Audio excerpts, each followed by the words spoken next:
trimballer des leaders politiques à La Haye.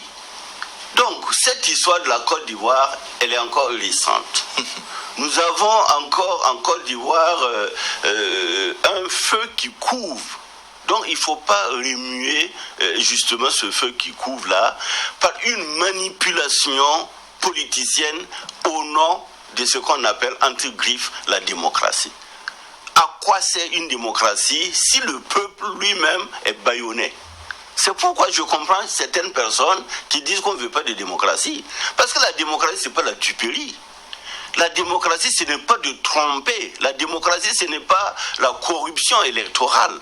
C'est ça qui fait qu'on pense en amont qu'il faut travailler à consolider le socle étatique avant justement de parler de liberté. Parce que si vous êtes en guerre, si vous n'avez pas la possibilité de jouir de votre territoire, il est difficile de parler de choix éclairés des dirigeants.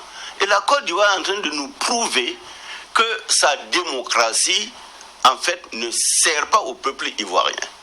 C'est ce que la Côte d'Ivoire est en train de prouver, en bâillonnant des candidats potentiels, en manipulant les textes. Nous, on l'a connu. À chaque fois qu'il y avait une élection au Burkina Faso, le code électoral était révisé. Pourquoi? C'était pour gagner.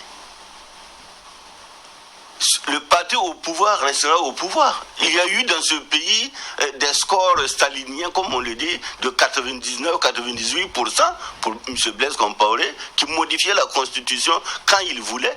Mais la conséquence a été quoi? Cette insurrection-là. Est-ce que c'est ce que la Côte d'Ivoire souhaite pour son peuple?